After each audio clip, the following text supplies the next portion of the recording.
Most isekai have the same problem. They are isekai just because it's a popular genre. Each year we get a few really mediocre anime titles with this category, but it feels like all of them are school homeworks and one kid who did all the work lets his classmates copy his, and then hits them with the "but change it a little so it's not obvious." But then you get 20 shows that are basically the same, with the same world, almost identical cast of characters and just a little adjustment to the plot. You get a world you have seen 1,000 times. You know everything there is to know about this world, as you have experienced all the tropes in different shows. We have bad orcs, we have fairies, we have magic and so on. Sometimes there is even the moment of "oh yeah, I did this in a game of Fate before." But that eliminates the enjoyment of discovering new things within the world, and just becomes boring and repetitive. All these isekai also have one other huge problem. When you're watching a new isekai, you usually already know how it will go. The same loser character you've seen somewhere before either dies, or if the author is feeling spicy, finds a different way of entering this world, and once this transition is complete, the isekai genre just fucks off to buy some milk. The moment MC arrives into another world, it becomes just a basic fantasy. They never refer to his previous life and it becomes irrelevant. All his flaws suddenly disappear and he is a completely different man. But let's get to the point of this video, because Mushoku Tensei really is an exception from all of this.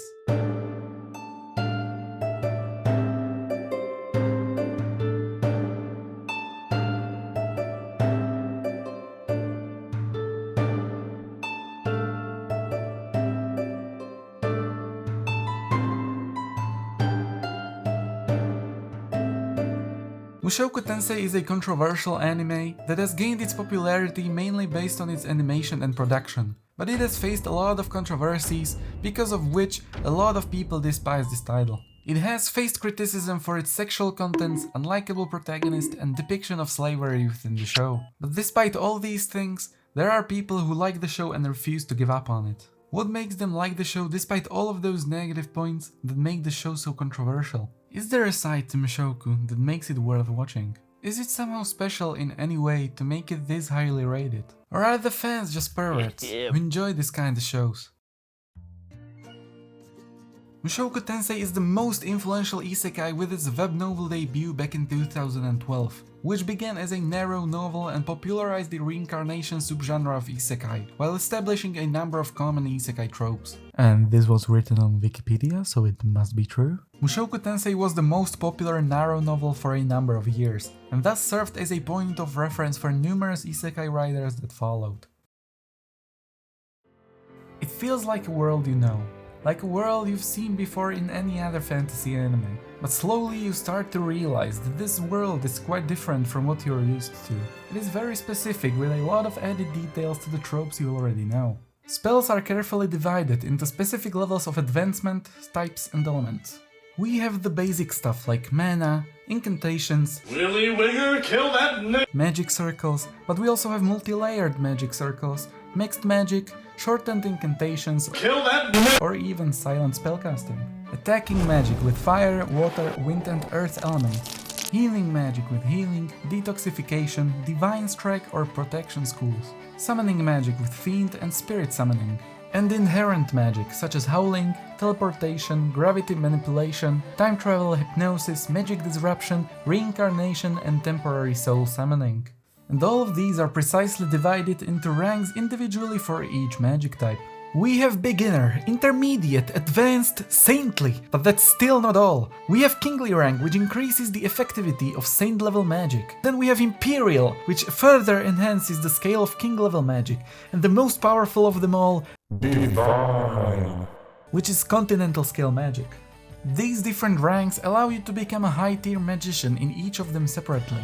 That means one can be a king level water magician while only being intermediate in detoxification magic. We also have 3 different sword schools in Sword God style, Water God style and North God style. Each of them represents a different approach to swordplay. Sword God style focuses on quickly landing the first hit, fast, quick, precise and deadly. Meanwhile the Water God style is the exact opposite, where the user lets the opponent attack first and then with swift movements counters their attack. Lastly, the North God style has techniques which involve usage of magical implements, dual wielding or sword throwing. And again, all of these have their ranks like Sword God, North Emperor, Water King, and so on. There is also something called the 7 Great Powers, which are the top 7 strongest beings currently in the world. The current North God being number 7, current Sword God being number 6, the Death God at number 5, the Demon God at number 4, the Fighting God, the Dragon God, which Rudeus has already met, and at the top the Technique God. All of these little details add up to this world and make it more original and unique. The world itself is extremely large. There are 5 different continents with their respectable inhabitants, species, cities, language, currency or way of life. We have the Central Continent, where the story begins. Then we have the Demon Continent, the Milis Continent, the Begarit Continent and the Sky Continent. Each of them is different in some way or form. Some are very dangerous, like Demon or Begarit Continent, swarming with monsters with not very inviting environment. Some may be heavily influenced by their religion, like the Milis Continent.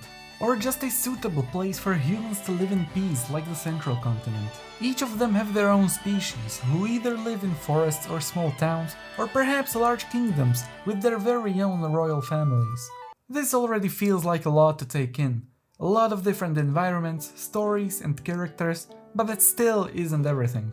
Because all this is just the human piece of a 6-phased world. This has only been mentioned briefly in the 2nd and 15th volume of the light novel. You can imagine this world as a simple cube, with 7 different worlds residing within it. Each of the 6 sides represents a different world, with the 7th in the middle with their respective assigned gods to each one of them. So there are 6 other completely different worlds beside the one we know. I'm not going to talk about this anymore, as this can be a topic for a video of its own. Next, let's talk about Rudeus. Alright, look, I ain't gonna defend him. He is a scum, he does immoral things, you could say that he is a little piece of shit. Probably the worst kind of human. A little bit of incest here, a whole lot of pedo over there, and so on. But he is an incredible character, because he feels human. They say that life is a series of choices that we make. Some we regret, some we're proud of, some will haunt us forever. But those choices are what makes us who we are and what makes us human. Rudeus made a bunch of bad choices that he regrets, but those choices change him. They affect him during his journey as he tries to never make the same mistakes again. For example, his plans while he was on the Demon Continent with Eris and Ruijet. They were always for a good goal, either helping them on their journey or saving others. But his plans always seemed to crumble and fail in the most horrific ways. Some of them seemed right, but then the story takes an unexpected route and makes things even worse. In other shows, plans like these just wouldn't work out, or they would just do something that does not entail the risk. For example, in the first season, there was a moment where a group of adventurers were attacked by a snake. Ruijerd wanted to help them, but Rudeus stopped him, so they would be more grateful after being saved from a close call. But one of the adventurers ended up dying because they were not fast enough. Characters like Naruto would jump straight in and save them, which is not bad, but it's boring. Other anime characters seem to always make the right choice, while with Mushoku you never know what each choice will lead to, which makes it much more interesting to watch. The wrong choices Rudeus makes make him look more human because he can also be mistaken. He learns from his mistakes and develops as a character. In the second season, he's like a completely different being. His girl dumped him, his father beat him up for adventuring and having fun instead of looking for other members of his missing family. All the things that happen change him a little, and from a boy who would fuck everything in a 10-mile radius, became a man who won't do it with a woman after getting consent because he loves someone else. And because his wood wouldn't wood. After Eris left, Rudeus is struck by erectile dysfunction. Nothing can get his little seal to stand pridefully, to the point he becomes so frustrated, he starts to question his sexuality after meeting his new classmate.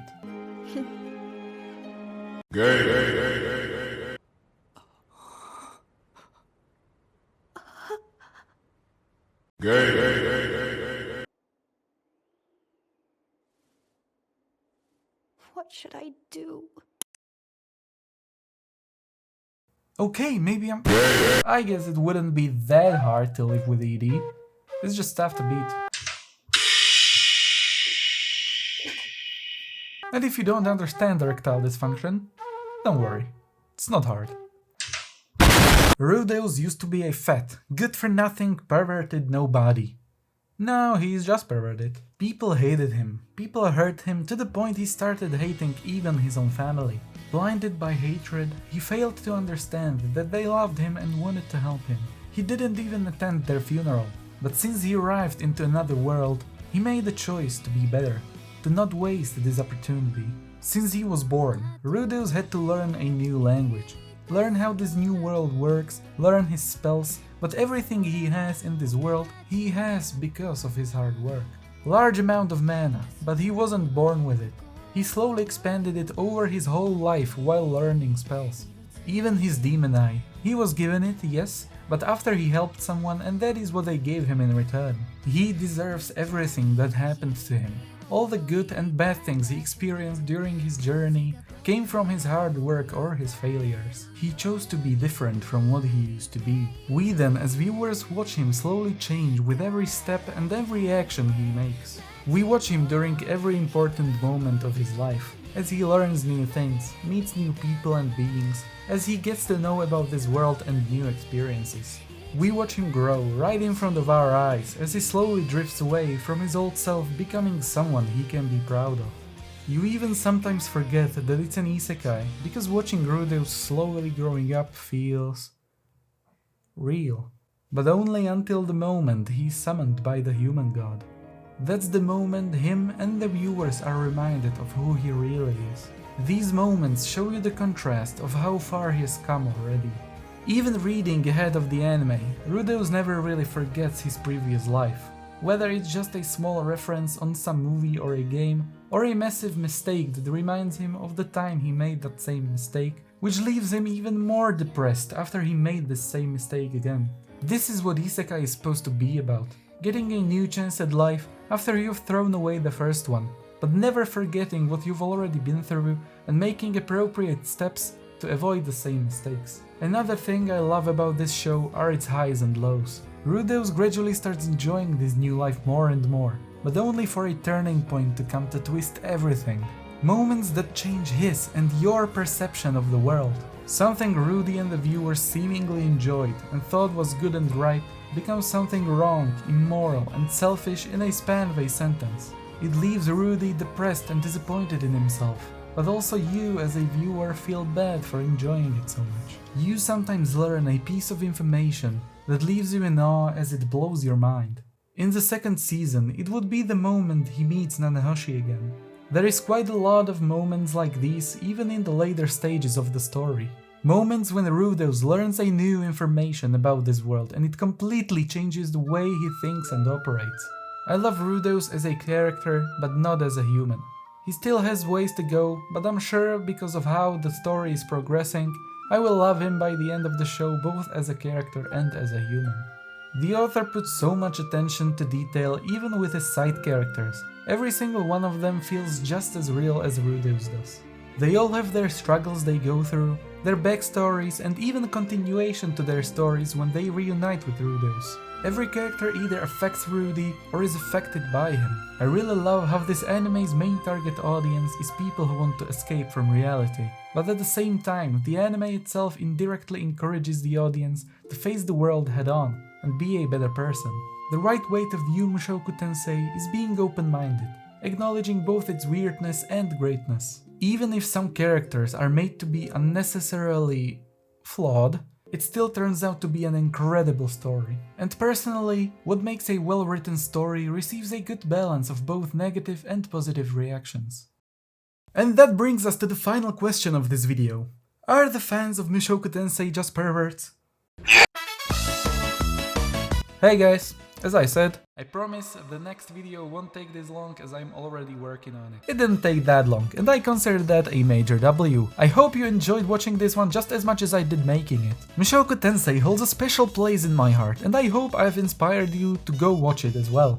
We've also managed to hit 500 subscribers, so let's try reaching 1000 by the end of the year. I have nothing much to tell you, so as always, like the video, comment, subscribe and share the video with your friends. Also, I occasionally stream on Twitch, whether it's CS, Dark Souls, Lethal Company, Pal World or anything else, please come and talk to me. Please, I'm lonely. Once again, thanks for watching and see you next time.